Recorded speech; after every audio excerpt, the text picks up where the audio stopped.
आम आदमी पार्टी ये जो किसान विरोधी काला कानून बना है इसका विरोध कर रही है। सड़क से लेकर संसद तक किसानों के साथ रही है।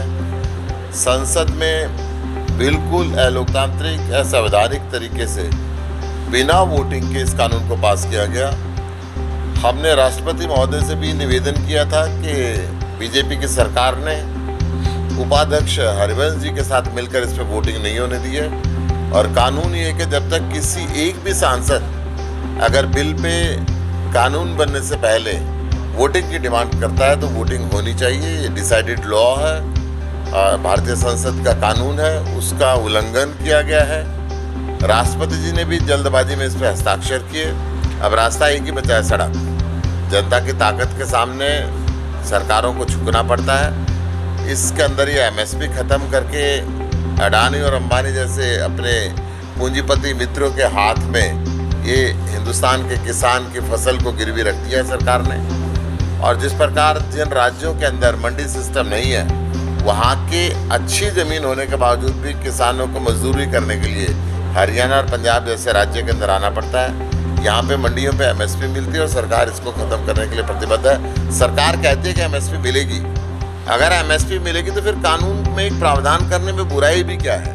अगर प्रधानमंत्री जी कहते हैं एमएसपी मिलेगी, मनोहर लाल खट्टर जी कहते हैं कि एमएसपी मिलेगी, तो कानून की किताब में लिख दें कि भाई अगर एमएसपी से कम पे कोई खरीदेगा तो कानूनी अपराध होगा। किसानों की भी इतनी मांग है, हमारी भी इतनी। राहुल गांधी जी को पहले अपनी कांग्रेस को संभालना पड़ेगा। कांग्रेस या तो जीतती नहीं है, जीतती है तो बिक जाती है।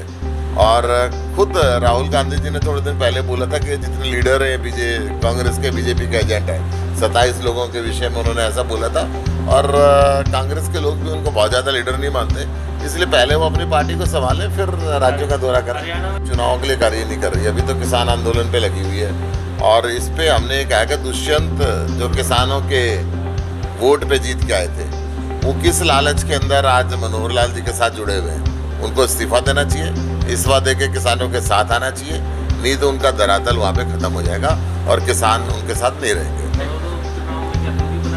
बड़ौदा उपचुनाव के अंदर आम आदमी पार्टी व्यवस्था बदलने के लिए चुनाव लड़ती है, सत्ता के लिए नहीं लड़ती। ये तो एक आदमी कोई व्यवस्था नहीं बदल सकता, इसलिए हमारा वहाँ पे चुनाव लड़ने का भी कोई विचार नहीं। देखिए, पिछले 6 साल से जब से मनोहर लाल खट्टर जी हरियाणा के मुख्यमंत्री बने, जब जब कोई फसल आती है मंडी के अंदर इन्होंने कोई न कोई व्यवधान करना निश्चित है।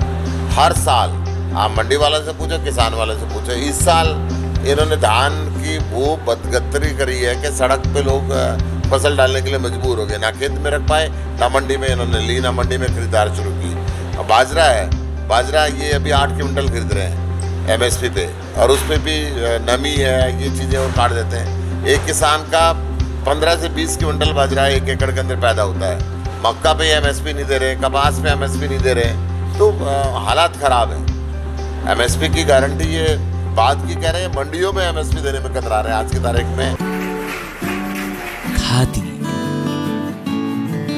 खादी एक विश्वास, खादी एक विचार, खादी एक संस्कृति और खादी एक मुस्कान। खादी जो आजादी से पहले हमारे साथ थी और आज भी है। गांधी जी का सपना है खादी। प्रधानमंत्री मोदी जी के आत्मनिर्भर भारत का विशेष हिस्सा है खादी। तो आइए इसी सपने को साकार करने के लिए हम भी अपनाएं खादी, हमारी स्वदेशी खादी, हमारे देश में बनी हमारी अपनी खादी। इसलिए एक एहसास है खादी। हमारे जीवन में रंग बिरंगे रंग भरने आई है खादी। आपके अपने शहर कुरुक्षेत्र में गांव मिर्जापुर आपके लिए लेकर आया है खादी के बने एक से बढ़कर एक डिजाइन, कलर्स व सभी प्रकार के वस्त्र। इतना ही नहीं, खादी ग्रामोद्योग भारत के बहुत से प्रोडक्ट जो आपकी त्वचा व शरीर के लिए उपयोगी हैं, जो आपको दें एक प्राकृतिक सुंदरता का एहसास। एक बार अपनाकर तो देखिए। खादी इंडिया।